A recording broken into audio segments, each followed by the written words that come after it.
Os irmãos já encontraram? Mateus 14? Amém? Então eu espero que eu estou encontrando também. Vamos ler a partir do verso 22.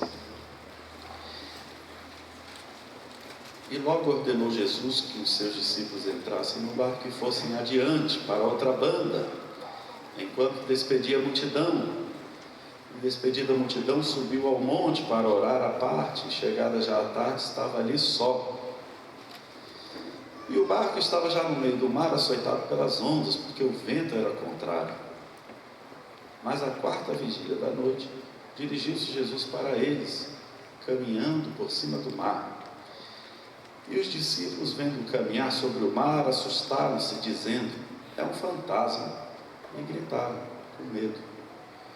Jesus, porém, lhes falou logo, dizendo: tende bom ânimo, sou eu, não temais. E respondendo-lhe Pedro, lhe disse: Senhor, se és tu, manda-me ter contigo por cima das águas. E Jesus disse: vem. E Pedro foi.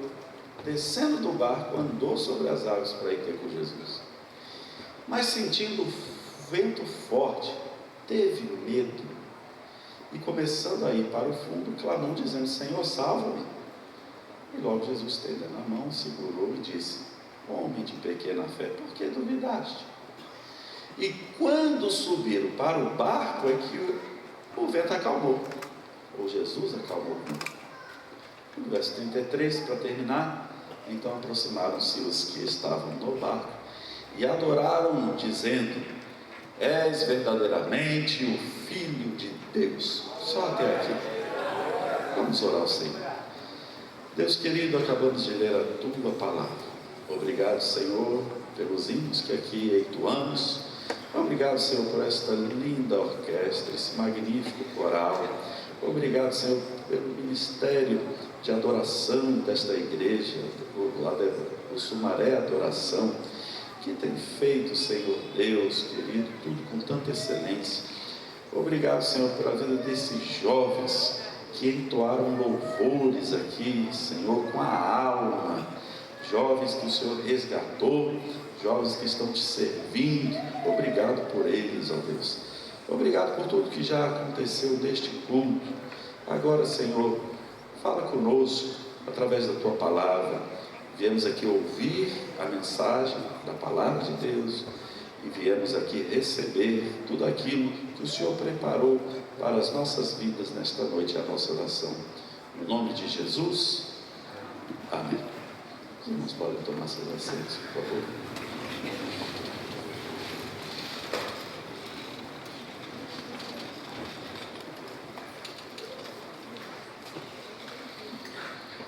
Amados, nós lemos aqui um texto que é muito conhecido dos irmãos. Eu não pretendo contar nada que os irmãos não saibam, até porque os irmãos já conhecem a Bíblia. Difícil ir para a igreja para ouvir alguma coisa que não sabiam. O que é novo é a revelação. Às vezes a história a gente já conhece, mas Deus fala conosco todos os dias. Pode ser através de um versículo. Deus fala conosco. Eu espero que mesmo você já conhecendo, e isso é até bom, quando os irmãos conhecem uma passagem, facilita até para o pregador. Mas em respeito àqueles que não tiveram oportunidade ainda de ler esta passagem, nós lemos o texto completo do que foi que aconteceu. Jesus fez uma promessa. Repita após mim: promessa.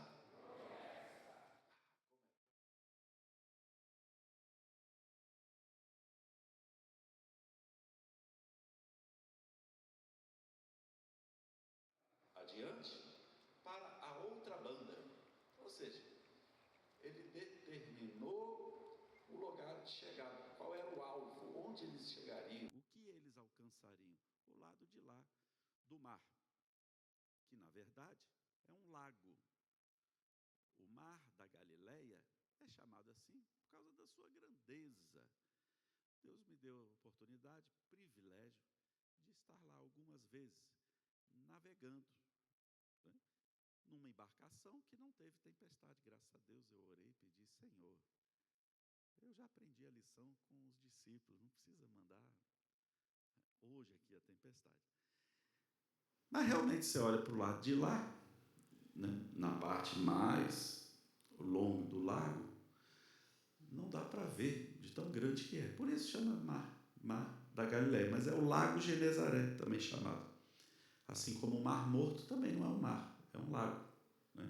Enfim, Jesus deixa essa promessa, vocês vão chegar do lado de lá. O que acontece é que no meio do caminho levanta-se uma tempestade.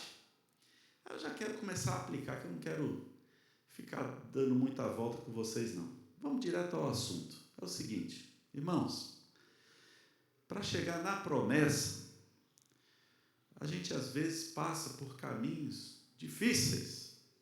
Não é porque a gente tem promessa que o caminho vai ser fácil. Vai ter tempestade. E também não é porque a gente tem promessa que a tempestade não se levanta. É porque Jesus não conta tudo para a gente. Ele só fala assim, vocês vão chegar do lado de lá. Agora, como é que vai ser o caminho? Né? É igual o povo saindo do Egito. Nós vamos para uma terra que mana leite e mel. Agora, o que vai acontecer no deserto, ele não conta a história toda. Mas nem precisa. Porque se ele fez uma promessa, o nosso dever é nos agarrarmos a essa promessa e dizer, venha o que vier, eu vou alcançar o que Jesus me prometeu. Mas falando assim, né, no púlpito, domingo, é bonito. Eu quero ver viver. Viver. Pastor, é fácil? Não, não é fácil. Não vim iludir ninguém. Não é fácil. Você tem promessa, mas às vezes a tempestade se levanta. Eu quero falar aos irmãos nesta noite sobre as 3 vozes que falam aos nossos ouvidos. Os irmãos sabem que existem hoje, na terra, 3 espíritos atuando. Na sua vida, no seu dia a dia, no seu cotidiano, você lida com a ação de 3 espíritos. Primeiro é o Espírito de Deus. O segundo é o espírito maligno. O terceiro é o espírito humano. Cada um desses espíritos falam. O Espírito de Deus fala. O espírito maligno fala também. Inclusive tenta imitar Jesus, que diz que o diabo, vosso adversário, está ao vosso derredor, bramando como leão. Ele nunca foi leão, mas fala como se fosse, né? Vai lá dar uns bramidos lá para ver se assusta. O espírito maligno fala. E o espírito humano também fala. Existe a manifestação de um dom espiritual chamado dom de discernimento de espíritos. O que é esse dom, na verdade? Quando o Espírito Santo manifesta, é justamente a habilidade que Deus concede ao crente de identificar se o Espírito que está falando, o Espírito que está agindo é de Deus, maligno, ou espírito humano. Se nós não definirmos, não identificarmos qual é o espírito que está falando, nós vamos ficar confusos, ouvindo o espírito maligno, achando que é Deus, ou ouvindo Deus e achando que é coisa da nossa cabeça, ou ouvindo a voz do coração e pensando que é o espírito maligno. Enfim, tem muita gente que fala, faça o que o seu coração mandar. Nós vamos aprender, baseado no texto que nós lemos, que nós não seguimos a voz do coração. Muitas vezes a voz de Deus está diferente do que a voz do coração está falando. E mesmo o coração falando uma coisa, a gente faz outra. Faz o quê? O que Deus manda, o que Deus fala, o que Deus manda, não é? A Bíblia é bem clara quando diz que o coração do homem é enganoso. Então não podemos, não, ouça a voz do coração. Não, irmão, ouça a voz de Deus. Quando o coração está falando a mesma coisa que Deus, aí é uma bênção, né? Mas a voz de Deus é quem deve prevalecer. Nós identificamos aqui as 3 vozes. A primeira voz é a voz da tempestade. É a voz externa. É a voz do empecilho. É a voz daquele que nos afronta, que quer nos impedir, as circunstâncias contrárias de uma forma geral. É a voz da tempestade. O vento fala. Fala porque quando Jesus foi acalmar a tempestade, ele falou: cala-te, vento. Cala-te por quê? Porque o vento fala. O vento fala. Eu queria falar com algum irmão, alguma irmã, que me ouve aqui nesta noite, que está ouvindo a voz do vento. O vento fala, e a voz do vento às vezes assusta. Eu queria falar com alguém que, mesmo tendo promessa, as circunstâncias estão gritando tão alto, que às vezes parece que está sobrepondo a voz da promessa que Deus fez. Eu queria falar com alguém nesta noite que já não aguenta mais alguma situação que esteja enfrentando e esteja dizendo: Deus, eu preciso ouvir a tua voz. Se eu não te ouvir, eu morro. Porque o vento fala muito alto e o vento assusta. O vento fala. O que ele fala? A voz do vento é a voz que diz: não vou permitir você chegar onde Jesus falou que você vai chegar. Os discípulos estão no meio do mar dizendo: a gente precisa chegar lá porque Jesus disse que a gente ia chegar. Mas o vento está dizendo: você não vai chegar. E Jesus está dizendo: você vai chegar. O vento está dizendo: você não vai. E Jesus está dizendo: você vai. E o vento está dizendo: eu não vou permitir. Irmão, deixa eu falar uma coisa para os irmãos. O diabo sabe que ele é infinitamente inferior a Deus. Ele sabe.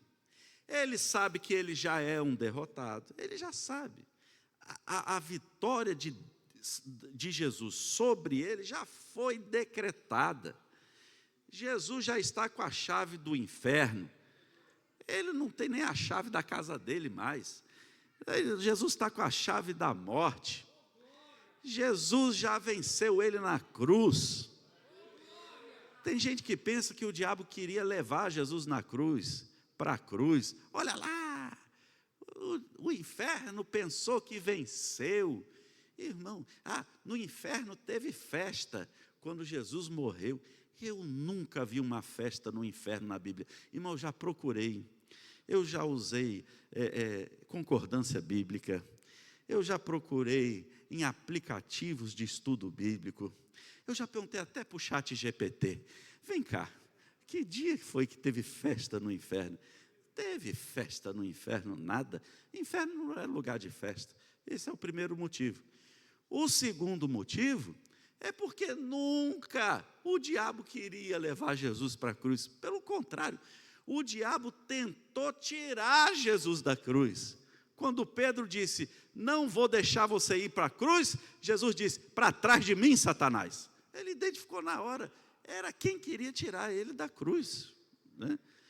O diabo tentou tirar Jesus da cruz usando soldado romano para maltratar, bater bastante.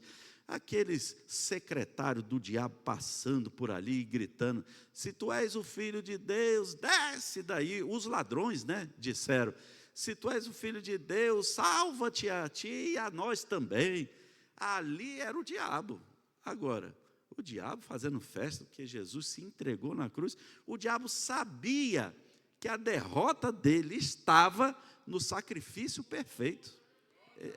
Ele sabia. Então, Jesus indo para a cruz, o diabo tentando tirar Jesus da cruz, Jesus venceu. E naquele dia, todos nós que estamos debaixo do poder do sangue de Jesus, vencemos o diabo. Agora, se o diabo já sabe que ele está vencido, já é derrotado, por que ele fica gritando tanto? Como se fosse vencer você. É justamente porque ele quer pegar uns crentes desprevenidos, uns crentes desavisados. Irmão, crente desavisado é prato cheio para o inferno. Ele sabe que está derrotado, mas ele quer que você acredite que o derrotado é você. Você que é lavado, redimido pelo sangue de Jesus, que serve a Jesus, que tem anjos acampados ao seu redor, você que está guardado pela mão do Todo-Poderoso, no esconderijo do Altíssimo, é você que é o derrotado? Em nome de Jesus, assuma nesta noite a sua realidade de vencedor. A Bíblia diz que nós somos mais do que vencedores. Não importa o que o diabo queira dizer, eu sou mais do que vencedor. Dê um sorriso bem bonito para alguém que estiver perto de você, por favor. Se for homem com homem, mulher com mulher, tá, irmão? Não vai dar sorriso assim, porque senão atrapalha a mensagem. A não ser que seja sua esposa, seu esposo, dá um sorriso aí e diga: você é mais do que vencedor. Você é mais do que vencedora. E nós temos que preparar, nós estamos numa constante luta. A gente precisa se preparar. Para vencer uma luta, a gente precisa se preparar. Eu vi lá a irmã Cíntia esse final de semana, lá na Vila Menuso. Cuidado, viu, irmão Fábio? Eu vi que ela lá está bem treinada mesmo. Nós temos ali na congregação da Vila Menuso uma ação para a comunidade de jiu-jitsu. Eu cheguei lá, irmãos, quem quiser ver a irmã Cíntia, não luta só no mundo espiritual, não. Os irmãos vão ver como é que é lá. Tremendo. Todo mundo lá se preparando. Aí a professora que estava lá, como é o nome dela mesmo? Catiúcia. Ela falou: eu estou me preparando para o campeonato que vai ter agora, né? Vai ter um campeonato, é o brasileiro que ela vai participar? Daqui do estado, né? É um campeonato estadual de jiu-jitsu, campeonato paulista. Ela vai estar participando. É treinamento, é diretão. Ela treinando. Para quê? Para chegar lá e estar preparado. Mas o campeonato ainda não está acontecendo. Por que ela está treinando? É porque a gente se prepara, não é no dia da luta, não, é antes mesmo, irmão. Tem que preparar antes. Eu já fiz judô também, quando era criança. Fiquei só na faixa branca porque naquela época chegaram para minha mãe e disseram que não era esporte de crente. Aí ela falou: não pode, meu filho. E me tirou. Mas eu também não senti falta, porque eu entrei no judô e já fui para o campeonato brasiliense, faixa branca, irmão, mas não sabia dar um golpe. Aí ele falou: não, aprende esse aqui. Me ensinou uma rasteirinha lá que dava assim, ó. Falei: é esse aqui que eu vou aplicar. Mas não estava preparado, irmão. Cheguei lá, qual a sua categoria? Aí eu não lembro lá, infantil, né? Aí, não tem ninguém da sua categoria. Eu: glória a Deus. Não, glória a Deus não, você vai competir com outra categoria. Aí eu pensei: uma inferior, né? Não, superior. Aí não tinha ninguém também. Eu sei que eu fui competir com um faixa roxa de 2 categorias acima da minha. É maldade, né, irmão? Eu não gosto de ficar me fazendo de vítima, não, mas foi maldade com aquela criança. Eu entrei lá, fiquei olhando assim para o meu oponente. O juiz Só falou, Hajime. Hajime é para começar a luta. Nunca mais me esqueci dessa palavra. Eu não sei falar nada em japonês, mas essa palavra, Hajime e Ippon, eu guardo até hoje. Por quê? Porque foi seguida. Foi Hajime e Ippon. Acabou a luta. Foi uma seguida da outra. Irmão, quando ele falou Hajime, eu não sei o que aconteceu. Eu não vi. Na hora que eu fui pensar como era a rasteirinha mesmo que eu ia dar, o rapaz me aplicou lá que eu só ouvi o Ippon, eu estatalado assim com as costas no chão. Por que foi competir sem ter se preparado? Assim é na vida espiritual. Às vezes, os crentes querem se preparar, é quando a luta vem. Não, irmão. A gente está aqui buscando a Deus, orando, jejuando, está aqui direto e alguém pergunta, o irmão está enfrentando alguma luta? Porque o irmão não para de orar? Não, é o contrário. Na hora que a luta vem, não dá tempo de orar, não. A gente já tem que estar preparado para quando a luta se levantar. Você já viu o exército brasileiro? Se fosse esperar uma guerra para os soldados brasileiros saber atirar, irmão, está todo mundo sem atirar até hoje. Qual é a guerra que o Brasil vai? Esses dias aí parece que estavam querendo se meter em umas guerras, mas aí alguém já falou, não, fica quieto, vamos ficar em paz. É bom ter paz. Mas se acontecer uma guerra, os soldados brasileiros, eles sabem como atirar. Por quê? Porque passa a vida toda aprendendo a manusear uma arma que talvez eles nem vão precisar usar na vida deles, mas quando precisa, eles estão preparados. Então, irmão, vai para a igreja, vai para o culto, vai para a escola dominical não precisa levantar de madrugada não, 9 horas começa aqui, 9 horas o sol já está brilhando, faz tempo, irmão, já deu para descansar já, a cama já está expulsando, sai, se prepara, para quê? Porque quando a luta se levanta, a gente tem que estar preparado para enfrentar a luta. A luta, ela se levanta. O inimigo, ele grita. Voltando aqui para o texto, né? O vento, ele diz, chegou seu fim, vou afundar seu barco. As ondas ficam querendo te atemorizar. Acabou para você, você vai chegar onde Jesus falou coisa nenhuma. Mas eu quero dar uma boa notícia. Apesar do vento falar, da tempestade gritar, o vento não tem a última palavra. Eu estou vindo aqui liberar a palavra de Deus. É Ele que tem a última palavra. Aleluia. A última palavra na sua vida, quem vai dar é Deus. Não é homem nenhum, não é inimigo nenhum. Quem vai dar a última palavra na sua vida é Deus. Porque quando a gente não coloca a nossa atenção no Senhor, presta atenção,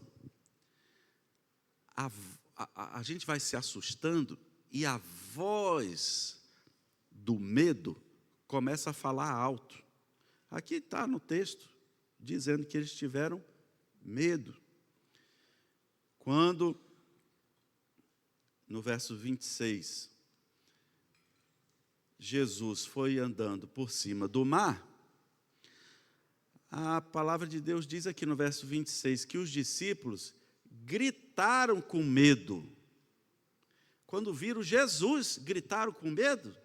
Mas é isso que o medo faz.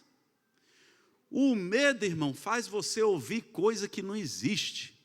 Você já sentiu tanto medo, assim, na vida, que você não conseguia nem se concentrar de tanto medo? Eu já senti, eu sei como é que é. O medo faz gente ver coisa que não existe.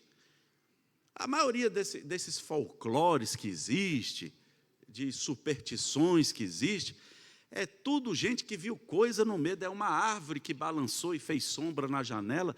A pessoa que está morrendo de medo acha que é outra coisa. É o medo. O medo faz ver coisa que... O medo faz a pessoa chamar Jesus de fantasma, para os irmãos terem uma ideia. É o medo. E na Bíblia Sagrada tem 365 vezes a ordem de Deus: não temas, não temas, não temas. É um para cada dia do ano. Não temas, não temas. Todo dia Jesus está dizendo: não temas. Senhor, mas o vento está forte, as ondas estão grandes. Não temas, não temas. Aqui eles gritaram de medo. Irmão, fala a verdade. Você consegue imaginar os discípulos, aquele monte de homem gritando de medo? Que coisa feia deve ter sido.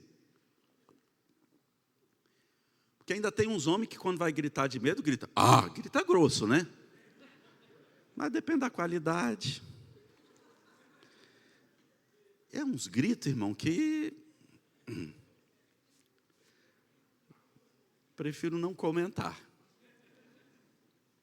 Gritando de medo. Jesus, ele saiu lá do monte e veio andando sobre as águas. Eu imagino que Jesus estava pensando: eu vou chegar lá, manifestar o meu poder, eles vão ver que eu estou andando por cima do vento, da tempestade, das ondas que estão assolando, eu estou por cima, eles vão me glorificar. Quando Jesus chega, eles estão gritando. Eles estão gritando é o quê? Não estou entendendo. Fantasma! Medo, irmão. Imagina Jesus olhando e falando: eu não acredito. Como é que pode? Sou eu que estou aqui, sou eu que estou agindo, e a pessoa ainda não percebeu. Mas, irmão, não vamos ficar apontando para os discípulos, não, porque essa mensagem não é para eles já estão na eternidade, é para a gente. Quantas vezes Jesus está conosco, é Ele que está ali, e a gente continua gritando de medo. Hoje o meu convite é para que cada pessoa se acalme, tranquilize. Eu sei que lá fora está tudo agitado, mas aí dentro do seu coração tem que ter tranquilidade. Tranquilidade, acalma. Olha bem, quem é que está aí pertinho de você? A voz do medo são as vozes internas, né? É aquela voz de insegurança, é a voz de eu não consigo. E isso é uma batalha que tem dentro da gente mesmo, não é só com você não, todos nós experimentamos isso. É uma batalha ali interna. Como é que nós vamos vencer? Depende para qual voz que nós estamos dando mais atenção, né? Existe essa batalha que a gente precisa vencer. A voz do medo tem que se calar. A gente precisa calar a voz que diz: eu não vou conseguir mesmo. Deus falou tanta coisa linda, mas olha os obstáculos. Mas olha as circunstâncias. Realmente não é para mim. Eu não consigo. Isso não é a voz de Deus. Não foi isso que Jesus disse. Jesus disse que eles chegariam do lado de lá. Essa voz é a voz do medo. A voz do medo, associada com a voz da tempestade, é que faz Pedro afundar. Você vê aqui no texto que nós lemos, quando Pedro começou a afundar, é porque no verso 29, Pedro desceu do barco e começou também a andar sobre as águas. Foi um momento de fé. É aquele momento do culto, que a gente ouve a palavra e fala: é isso mesmo, prega, pastor, eu recebo, eita, eu sou mais que vencedor. É esse momento assim, do ápice, né, da nossa fé. O perigo não está aqui enquanto eu estou ministrando. Daqui a pouco nós vamos orar por pessoas que precisam de oração. Nós vamos apresentar a Deus. Não é aqui enquanto a gente ministra. Eu quero ver amanhã, quando a onda se levantar. Por quê? Pedro até teve aquele momento de fé, mas está escrito aqui, quando ele começou o quê? A sentir o vento forte, ele teve medo. Está aqui, verso 30, o medo, é a voz do medo falando dentro dele lá. Você está andando por cima das águas, mas o vento é forte. O que derrubou Pedro não foi o vento, não é porque soprou uma rajada tão forte que Pedro caiu, opa, desequilibrei. Não, o que derruba Pedro não é a força do vento, é a voz do medo. A gente vê isso também, deixa eu só citar um exemplo bíblico aqui, da história de Davi, que ele chega lá no Vale do Carvalho, com o exército todo de Israel, ouvindo um homem gritando, Golias gritando, e o povo todo, o exército de Israel parado, por quê? Com medo. Eles não estavam perdendo porque Golias era mais forte, eles nem tentaram, eles nem foram combater, eles nem foram para a batalha, eles disseram, nós nem vamos, porque temos medo de perder. Aí chegou um Davizinho, que não era do exército, mas que não deu ouvido à voz do medo, e falou, eu vou a ti em nome do Senhor dos exércitos. Quem é este incircunciso para afrontar o exército do Deus vivo? Se Davi fosse dar ouvido à voz do medo, ele não tinha razão para ter medo também? Se esse exército aqui que está preparado não está indo, eu que não sou soldado, eu é que vou? Certamente esse Golias realmente vai me destruir. Se ele fosse dar ouvido à voz do medo, ele ia se tornar mais um. Mas o que fez Davi vencer, junto com todo o exército de Israel, foi que a voz do medo se calou para ouvir a voz de Deus. Deus não disse que você vai ter vitória? Então, em nome de Jesus, que a voz da tempestade não fale mais alto que a voz da promessa, que a voz do medo não venha te assolar. Ouça a voz de Deus. A voz da tempestade é a voz externa, a voz do medo é a voz interna, a voz de Deus é a voz do alto, é a que está por cima. Ela está dizendo hoje para você, sou eu que te esforço, sou eu que te ajudo, eu sou o teu refúgio, eu sou a tua fortaleza. Você confia no Deus que você serve? Essa é a voz que não passa. O vento que está gritando, ele passa, irmão. Agora a voz dele, a Bíblia diz, céus e terra passarão, mas as minhas palavras não hão de passar. A palavra de Deus permanece e prevalece na sua vida. Eu quero saber foi o que Jesus falou para você. Quais são os seus planos hoje, neste domingo, para a sua vida? Condizem com o que Jesus falou? Ou em algum momento você começou a mudar o seu planejamento pelo que o vento gritou, pelo que a voz do medo está falando? Eu queria que nesta noite nós fechássemos os ouvidos para a voz externa e a voz interna, e abramos os nossos ouvidos para a voz que vem do alto.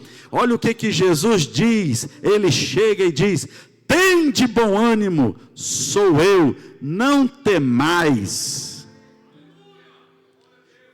É isso que Jesus está falando hoje. Agora, o interessante é que Jesus fala isso durante a tempestade, porque eu acho que seria mais fácil para os discípulos acreditarem, se ele falasse isso depois que a tempestade já tivesse sido repreendida. Mas não, foi no meio da tempestade. Está aqui verso 27, é o vento soprando forte e Jesus dizendo: tem de bom ânimo. É as ondas batendo forte no barco dos discípulos e Jesus dizendo: não temais. Não é assim que a gente se sente num culto, quando o pastor está pregando e dizendo: tem de bom ânimo, é Jesus que está com você, não temais. O que a gente sente? Mas como é que eu não vou temer? Como é que eu vou ter bom ânimo se o meu barco está quase afundando? Por que Jesus não acalma para depois dizer: agora tem de bom ânimo? Porque agora é fácil, né, irmão?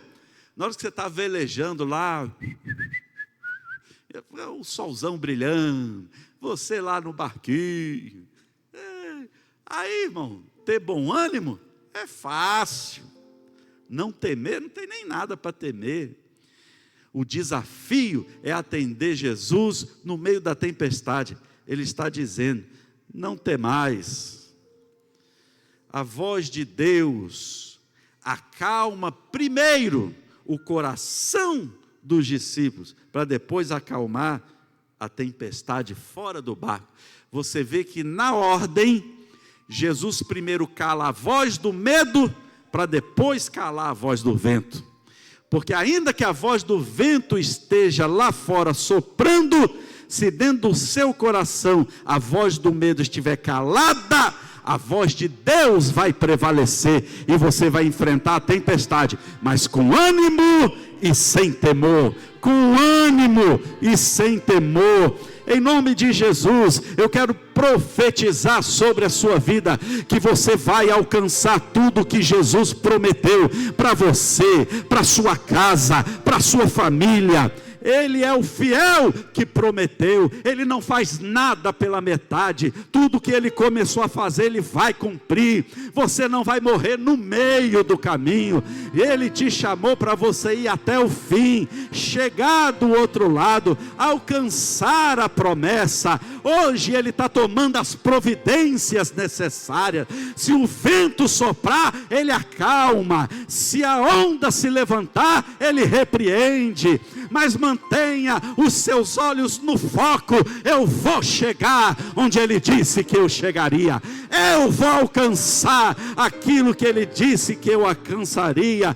A única coisa que eu te peço, meu filho, é o que Deus está pedindo: não tema e não perca o ânimo. Não temas e não perca o ânimo, continua que do resto eu cuido. Ele disse: sou eu. Só esta palavra já nos traz conforto. É Ele, não é um fantasma, é Ele, não é homem, é Ele, é Jesus de Nazaré, o Todo-Poderoso, o Criador dos céus e da terra. É Ele que tem poder sobre todos, sobre tudo. É Ele que está contigo. Você não está sozinho, Ele está contigo. Você não está sozinho. Sumaré adoração, por favor. Jesus está dizendo: eu cheguei no meio da sua noite. O choro pode durar uma noite, mas dá uma olhadinha. Quem é que está chegando, andando por cima dessas águas na madrugada? É Ele, é Ele. Ele está dizendo: sou eu, eu continuo no controle. Não é o mar que manda em mim, sou eu que mando neste mar. Alguém crê no poder que o Senhor Jesus tem sobre este mar? Você crê nisto? A tempestade não impede o que Deus irá fazer. Ele pode até impedir, o vento pode até querer impedir o barco, mas porque Jesus entrou no barco, a tempestade tem que dar lugar. para o que o Senhor Jesus está fazendo. Sabe por quê que Jesus veio andando sobre as águas? Porque ele podia ter vindo nadando, o milagre seria o mesmo, não tem como. Não, sabe por quê que Jesus veio andando? Ele não veio em outra embarcação, que seria uma bênção também. Ele veio andando para mostrar: o que está te assombrando está debaixo dos meus pés. Eu estou pisando hoje sobre estas ondas que estão te atemorizando. Eu estou pisando hoje sobre tudo que te causava medo. Eu estou pisando hoje. Eu estou pisando hoje. Se alguém recebe esta palavra, fica de pé agora, por favor. Por favor. Eu quero chamar aqui ao altar alguém que precisa hoje de uma ação divina, não apenas lá fora, mas você precisa. Eu quero sair daqui com o coração hoje mais fortalecido. Eu preciso que a igreja ore por mim. Eu estou enfrentando uma situação e preciso que o pastor ore por mim. Eu quero tanto orar por você. Você não vai sair daqui da mesma forma. Olha, deixa eu dizer uma coisa. Eu não sei se o vento vai parar hoje, amanhã ou semana que vem, mas a tempestade dentro de você, ele cala hoje. A voz do medo, ele repreende hoje. Você vai alcançar, você vai alcançar, você vai alcançar aquilo que Jesus te prometeu. Enquanto a gente vai louvar aqui, eu peço que você saia do seu lugar. Você que foi tocado por esta mensagem, você que sabe que foi com você que Deus falou, você que reconhece que precisa de um milagre, de uma ação divina na sua vida, você que precisa que Deus repreenda hoje alguma tempestade que se levantou. Eu quero orar por você. Venha para o altar, venha para o altar.